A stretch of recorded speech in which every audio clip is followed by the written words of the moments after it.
Tragédia nos Estados Unidos. Um bombardeiro B-52 cai durante a decolagem na Califórnia e 8 pessoas morrem. No G7, líderes mundiais e Donald Trump discutem com Volodymyr Zelensky novos caminhos para o fim da guerra. E em New York, a febre dos Knicks toma conta das ruas com filas gigantes e contagem regressiva para a parada dos campeões. E ainda, Elon Musk entra para a história como o primeiro trilionário do mundo. O ouro bate recorde e até relógios estão sendo derretidos.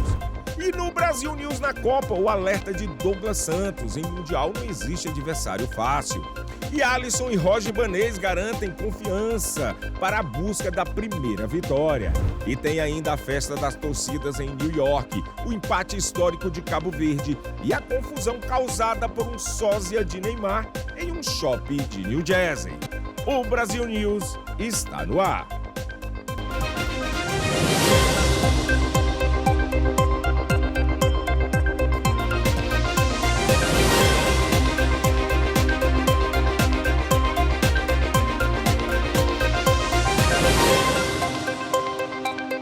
Boa noite.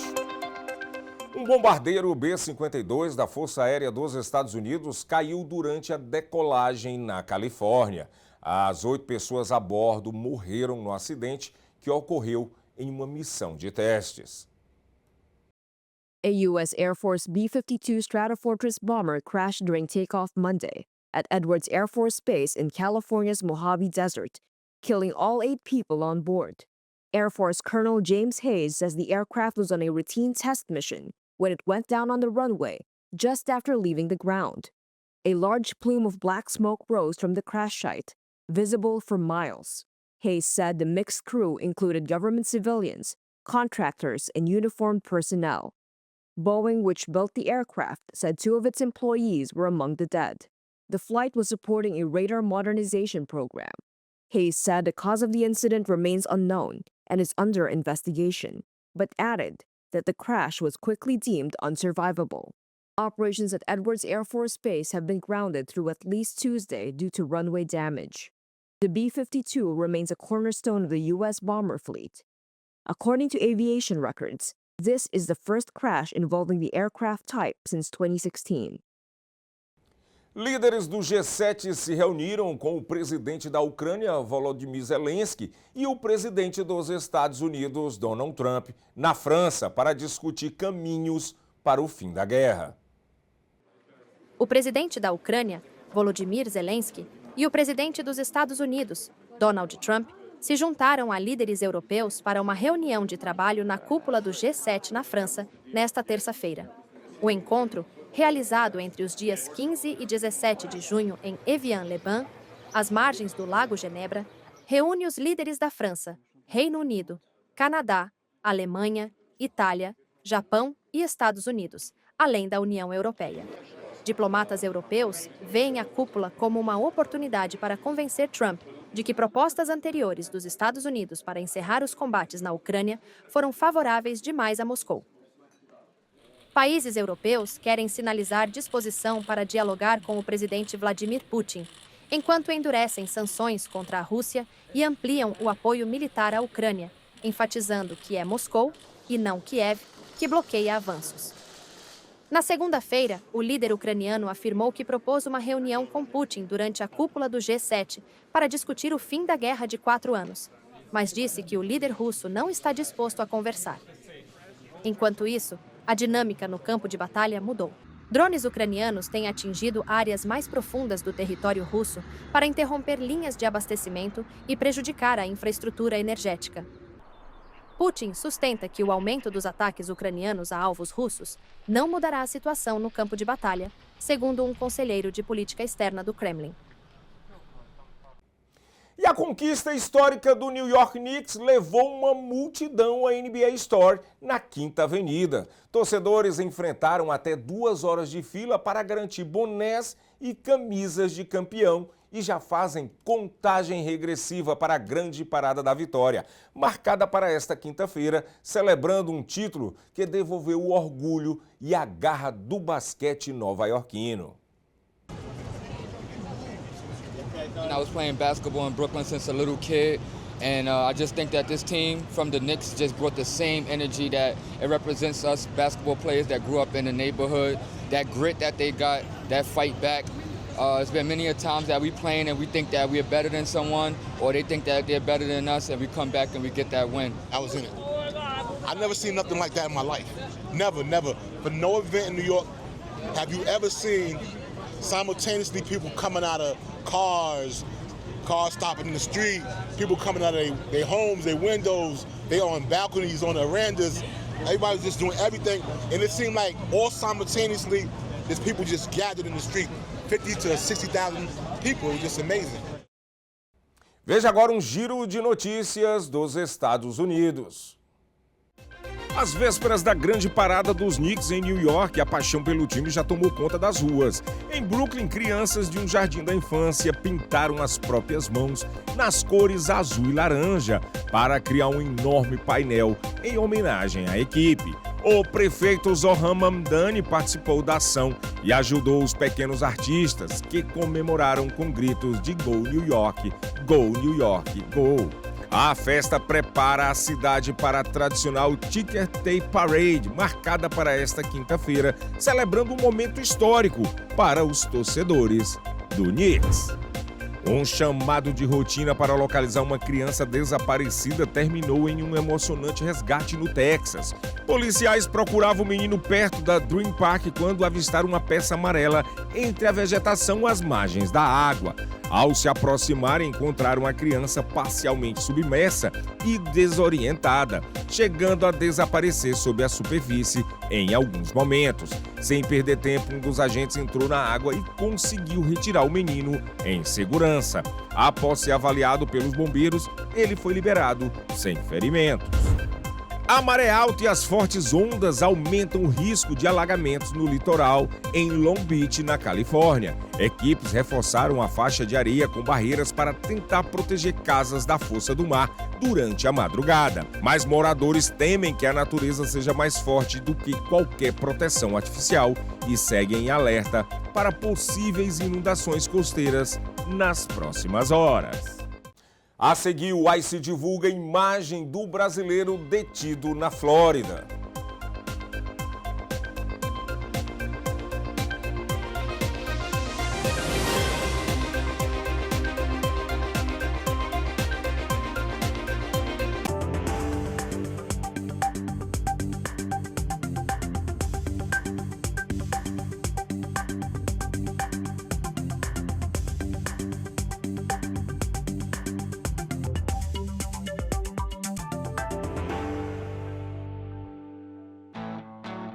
Você merece o melhor na sua mesa. Conheça a Cortes Famous. Carnes e embutidos premium feitos com qualidade, tradição e um sabor que faz toda a diferença. De linguiças artesanais a chorizos defumados, cada produto é preparado com cuidado para transformar seu churrasco, seu almoço ou qualquer momento especial em uma experiência inesquecível.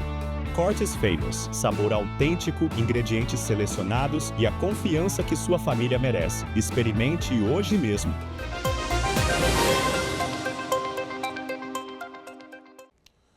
E o ICE divulgou a foto de um brasileiro que foi detido na Flórida. As informações com a repórter Lorena Gomes. As vítimas foram encontradas mortas próximo ao rio Kissimmee na segunda-feira. Segundo a Comissão de Conservação de Peixes e Vida Selvagem, 7 pessoas estavam no aerobarco quando o acidente aconteceu. As autoridades informaram que começou a entrar água na embarcação após uma curva em uma área mais profunda, fazendo com que todos os ocupantes caíssem na água. 4 pessoas conseguiram chegar à margem em segurança, mas outras 3 desapareceram. Equipes de resgate realizaram buscas ao longo do dia e localizaram as 3 vítimas sem vida. As identidades delas ainda não foram divulgadas. As causas do acidente estão sendo investigadas. E ainda sobre acidentes, um piloto morreu após a queda de um pequeno avião no condado de Polk na noite de segunda-feira. Segundo as autoridades, a aeronave caiu em uma vegetação. O piloto participava de um voo em formação com outro avião. O piloto dessa aeronave relatou ter visto o avião se desintegrar no ar antes de cair. A vítima, que não teve o nome divulgado, estava sozinha no avião e morreu no local. As causas do acidente são investigadas pelas autoridades federais. E o adolescente acusado de matar uma jovem de 18 anos durante um cruzeiro da Carnival voltou à custódia das autoridades federais. Timothy Hudson, de 16 anos, havia sido liberado com monitoramento eletrônico, mas a decisão foi revista após o caso ser transferido para a Justiça de Adultos. Ele é acusado de homicídio e abuso sexual na morte de Anna Kepner, filha do padrasto dele, encontrada sem vida em uma cabine do navio durante uma viagem da família em novembro do ano passado. Hudson se declara inocente. O caso segue na Justiça Federal. E o procurador-geral da Flórida, James F. Meyer, entrou com uma ação judicial contra o TikTok, acusando a plataforma de violar leis estaduais de proteção às crianças e enganar os pais sobre a segurança do conteúdo. Segundo o processo, o aplicativo permite a criação de contas por menores de 14 anos e não cumpre regras de consentimento parental para adolescentes mais velhos. O Estado afirma ainda que o TikTok viola a lei que passou a valer em 2025 e engana consumidores ao minimizar a presença de conteúdo sensível na plataforma. O governo da Flórida alega que o modelo de negócio da empresa incentiva o uso excessivo entre crianças e adolescentes. O TikTok ainda não se manifestou sobre o processo. E o Serviço de Imigração e Alfândega, o ICE, divulgou imagens da prisão de um brasileiro italiano condenado por estupro de criança. O foragido internacional com cidadania brasileira e italiana foi preso na Flórida por agentes do ICE da Força Tarefa de Fugitivos de Tampa Bay. Segundo as autoridades, o homem era procurado no Brasil após ser condenado pelo estupro de uma criança de 4 anos. Os investigadores afirmam que ele fugiu para os Estados Unidos e se escondia na Flórida para evitar o cumprimento da pena. De acordo com o ICE, o suspeito teria utilizado o programa de isenção de visto para entrar no país e driblar a fiscalização imigratória. Após uma investigação, agentes federais conseguiram localizar e prender o foragido, que estava próximo a um parque infantil. O caso segue sob responsabilidade das autoridades de Imigração e Justiça.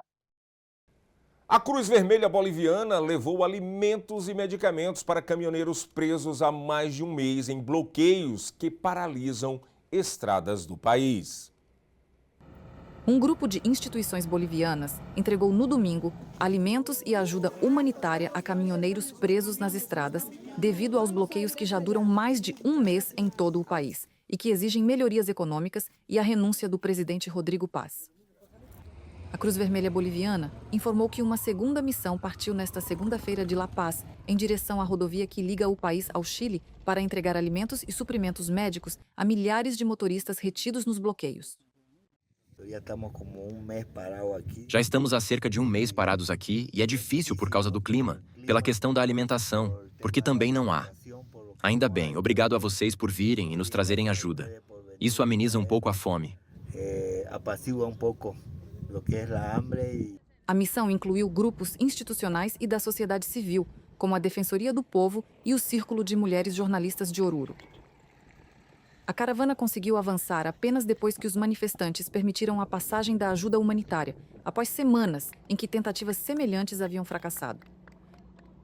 A crise deixou cerca de 4.500 caminhões de carga imobilizados ao longo de rotas importantes, segundo líderes do setor, afetando gravemente os fluxos comerciais e deixando os motoristas em condições cada vez mais críticas. Já são 45 dias parados aqui sem poder fazer nada. Para nós não houve nada. Não há Defensoria do Povo, não há direitos humanos. Estamos aqui ao relento. Os moradores estão colaborando com um pouco de água, com o que podem, mas há lugares onde claramente não há nada. A crise civil começou em 1º de maio, com uma greve nacional convocada pela maior central sindical do país, a Central Operária Boliviana, enquanto grupos de agricultores e apoiadores do ex-presidente Evo Morales se juntaram aos protestos. Bloqueios de estradas se espalharam por todo o país. La Paz é a região mais afetada. De acordo com o relatório oficial mais recente da Defensoria do Povo, até 2 de junho, 10 pessoas haviam morrido em decorrência do conflito. 7 delas teriam sido afetadas pelos bloqueios rodoviários. Somente no fim de semana, veículos de comunicação locais informaram a morte de outros 2 caminhoneiros. Nesta segunda-feira, a administração de estradas da Bolívia registrou mais de 60 bloqueios. Com o ouro perto dos preços recordes, cresce a corrida para derreter joias e relógios antigos.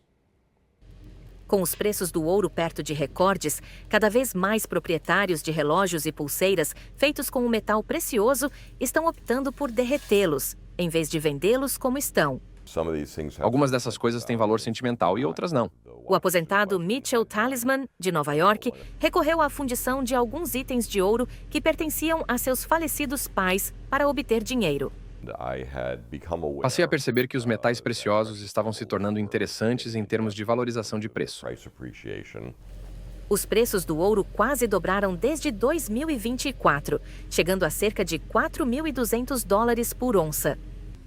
Os preços de alguns relógios de ouro das marcas Swatch e Rolex subiram, em média, entre 4% e 6% em relação ao ano passado.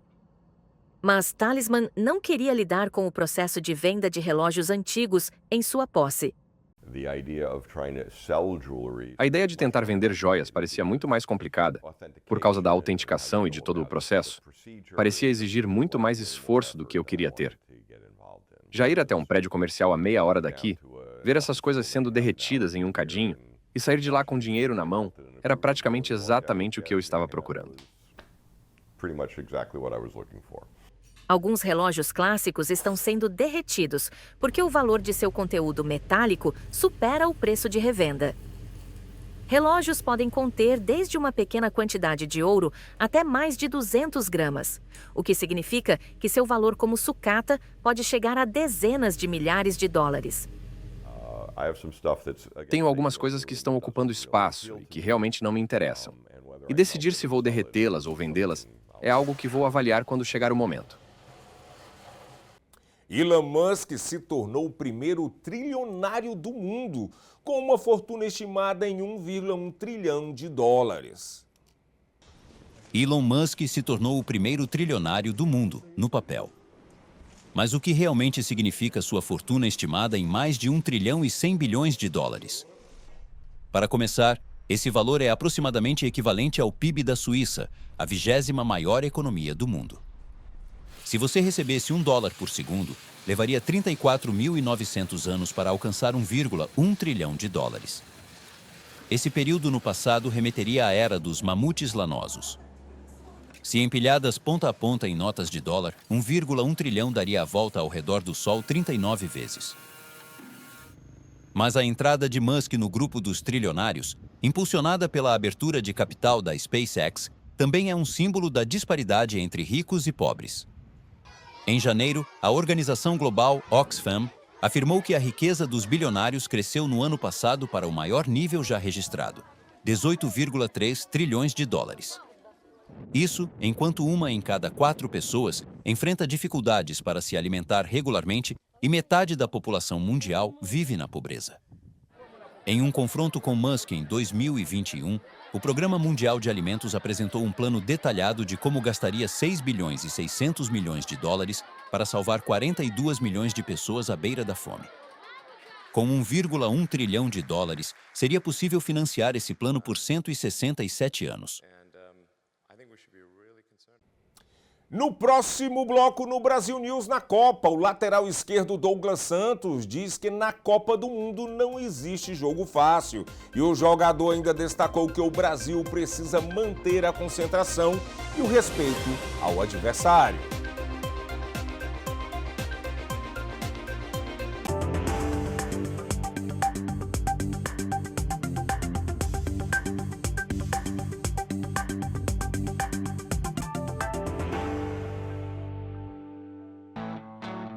Você merece o melhor na sua mesa. Conheça a Cortes Famous. Carnes e embutidos premium feitos com qualidade, tradição e um sabor que faz toda a diferença. De linguiças artesanais a chorizos defumados, cada produto é preparado com cuidado para transformar seu churrasco, seu almoço ou qualquer momento especial em uma experiência inesquecível.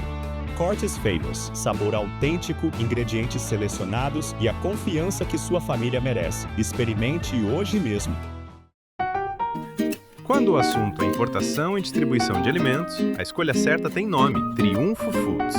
Uma empresa forte, estruturada e preparada para atender supermercados e restaurantes com agilidade, variedade e qualidade garantida. Portfólio completo, logística eficiente e centros de distribuição estratégicos que fazem o produto chegar rápido, no prazo e com padrão elevado. Triunfo Foods. Força no mercado, confiança na entrega e crescimento para o seu negócio.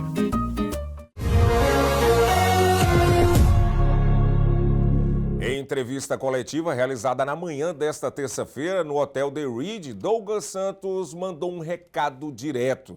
Na Copa do Mundo não existe jogo fácil. O jogador destacou que o Brasil precisa manter a concentração e respeitar o adversário, especialmente diante do Haiti, que para ele entrar em campo com humildade e intensidade será fundamental para conquistar uma vitória e seguir firme na busca pelo título mundial. São jogos bastante difíceis, né? A gente tenta ao máximo, é uma cobrança nossa, principalmente da zaga ali, de não sofrer gols, mas estamos enfrentando grandes seleções, grandes jogadores mundialmente, que hoje em dia todos os jogadores das seleções que estão na Copa do Mundo jogam em grandes times da Europa. Então a gente vai seguir trabalhando, vai seguir se preparando ao máximo para que a gente venha diminuir esses gols aí nos jogos. De uma seleção do Haiti, mas que é uma seleção muito forte fisicamente, que tem uma intensidade que a gente, pelo menos eu pude ver no jogo que eles fizeram contra a Escócia, que tem se mostrado uma seleção muito qualificada. Então, será um jogo muito difícil, no qual a gente tem que... O primeiro pensamento é pensar em vencer, porque não podemos ter a soberba de falar que é o Haiti e que a gente vai golear. Então, temos que ter os pés no chão, a humildade e saber que os 3 pontos é o mais importante nesse momento. Após um empate na estreia da Copa do Mundo, a seleção brasileira voltou o foco para o próximo desafio. O goleiro Alisson destacou a importância de manter a confiança e corrigir os detalhes para buscar a primeira vitória. Já o zagueiro Roger Banez reforçou o compromisso do grupo em uma defesa sólida e afirmou que o elenco está unido, preparado para responder dentro de campo. O Brasil segue trabalhando forte em busca da classificação e de uma campanha convincente no Mundial. Alisson, qual o sentimento de disputar sua terceira Copa do Mundo como goleiro titular da seleção? Sentimento de muita alegria. Acho que 2 palavras resumem assim, eu me sinto honrado e sinto que é um grande privilégio poder estar aqui disputando a minha terceira Copa do Mundo e obviamente com uma expectativa muito grande de que seja a Copa em que o Brasil vai sair daqui campeão. E para encerrar, como a equipe está preparada para a intensidade do partido de estreia? Olha, treinamos muito forte, né? Mais praticamente 2 semanas aí, ou até mais de preparação. Viemos aí de um final de uma temporada muito intensa, mas tivemos aí a oportunidade de estarmos juntos por 2 semanas e isso compartilhando aí 24 horas, né, por dia. Isso é algo que realmente nos ajuda a formar esse grupo, um grupo unido, um grupo que tem o mesmo objetivo e sabemos que vamos realmente enfrentar uma equipe muito qualificada e respeitamos muito a equipe do Marrocos e vamos respeitar eles dando o nosso melhor dentro de campo, buscando a vitória que é o nosso objetivo. Essa é a sua primeira Copa do Mundo. O que passa pela sua cabeça e qual o sentimento agora? Passa muita coisa, uma história por trás de um menininho que sonhava quando era pequeno. Viver isso, acreditava que esse sonho estava muito distante, mas hoje, vivendo ele, é muita emoção, é muita alegria e muita felicidade poder representar meu país, minha família e eu quando pequeno também. O que os adversários dessa Copa do Mundo podem esperar da seleção brasileira? O que eu posso te dizer? Se resume tudo nisso, se resume em determinação, foco, disciplina e acho que a palavra-chave é a resiliência. A gente vai dar vai ser o mais resiliente possível dentro de campo para que a gente possa sair com a vitória. E o Cabo Verde escreveu um capítulo inesquecível no futebol mundial. Em sua estreia na Copa do Mundo, a seleção empatou em 0-0 com a poderosa Espanha e levou milhares de torcedores às ruas de Praia de São Vicente. Torcedores de Cabo Verde tomaram as ruas da capital Praia e de São Vicente na segunda-feira para celebrar o feito histórico de sua seleção. Em sua primeira partida da história em uma Copa do Mundo, a equipe empatou por 0-0 com a favorita Espanha, garantindo um ponto na competição e deslumbrando os cabo-verdianos. Nós, Cabo Verde, 10 ilhas no meio do mar protegidas pelo tubarão azul, já estamos na história. Então, continuamos com nossa humildade no coração, mas estaremos com nossos pés fincados no chão para defender nossa nação. One Love para todo mundo. One Love para todo mundo! O resultado é uma das maiores surpresas da Copa do Mundo até o momento. No entanto, os torcedores disseram que o empate é justificado por toda a energia que a seleção demonstrou durante as eliminatórias. É um sentimento sem igual, o que os outros dizem nós sentimos. É um sentimento sem igual o que nos fizeram sentir. Cada corrida que vocês fazem é uma emoção enorme. Obrigada, obrigada, obrigada por tudo que fizeram e por toda a sua força. Eu chorei de não aguentar mais. Estou orgulhosa de vocês, orgulhosa do nosso povo. E vamos continuar porque a Copa é nossa. Qualquer fase que chegarmos, estou orgulhosa de vocês. Cabo Verde no coração sempre. Cabo Verde no coração sempre! Cabo Verde, uma nação insular com cerca de 600 mil habitantes, está fazendo sua estreia na Copa do Mundo. A seleção está no grupo H, ao lado de Espanha, Uruguai e Arábia Saudita. Seu próximo jogo é contra o Uruguai no próximo domingo, 21 de junho.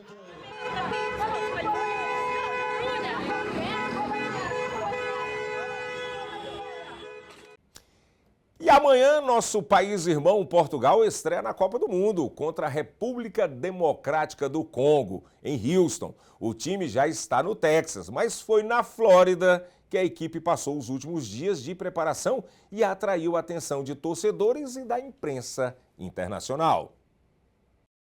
Palm Beach Gardens, no sul da Flórida, serviu como centro de treinamentos da seleção portuguesa nos últimos dias e recebeu centenas de fãs que acompanharam de perto os trabalhos da equipe. A presença do time colocou a cidade no mapa da Copa do Mundo e destacou o papel da Flórida nos bastidores da competição. O grande destaque foi Cristiano Ronaldo, que mobilizou torcedores de vários países e transformou uma sessão de treino em um evento de grande repercussão. Equipes de televisão e jornalistas internacionais também estiveram na cidade para a cobertura da preparação portuguesa. Após a passagem pela Flórida, a seleção seguiu para o Texas, onde estreia na Copa do Mundo na quarta-feira contra a República Democrática do Congo. Centenas de manifestantes se reuniram em frente ao SoFi Stadium, em Los Angeles, antes da estreia da seleção do Irã na Copa do Mundo. Human rights for Iran! Human rights for Iran! I am here to protest the Islamic Republic in Iran, the tyrannical, murderous terrorist regime who over the last 40-some years have killed and tortured and jailed a lot of our country people. And now they're taking advantage of this opportunity to show off their flag that is disdained by all Iranians. We are here to say no more Islamic Republic! No more Islamic Republic! Democracy for Iran! So we're here to protest, to show the world, because this is an international event, that people of Iran, the vast majority, do not want the Islamic Republic. Certainly the diaspora do not want the Islamic Republic. And this flag, the Lion and Sun flag, is the true flag of the Iranian people, and that's why we're here to protest today. E torcedores iranianos transformaram o empate de 2-2 contra a Nova Zelândia pela Copa do Mundo em um símbolo de orgulho nacional.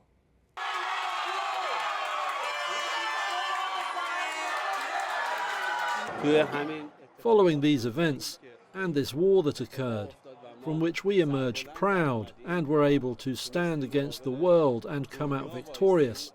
Our national team can also participate in the sporting aspect and win with strength, showing that Iran remains powerful, whether in the military arena, the social arena, or the sports arena. قدرتمند چه در عرصه نظامی چه در عرصه اجتماعی و همچنین در عرصه ورزشی. Why not? It was our right. We tried, we qualified. That is what matters. After all these years, the American flag didn't come to Iran, but the Iranian flag went to America. And that's what the World Cup is all about, right? Bringing people together and sharing the moments with your fellow countrymen, and or even if you're not from the country, just to support the team. And so that's really what it's all about. E agora vamos a um giro de notícias da Copa do Mundo 2026.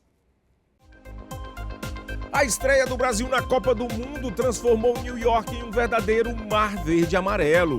Desde a Times Square até a porta do Madison Square Garden, milhares de torcedores fizeram a festa e levaram a alegria brasileira às ruas da cidade. Mesmo longe de casa, a torcida da seleção faz dos Estados Unidos um pedaço do Brasil.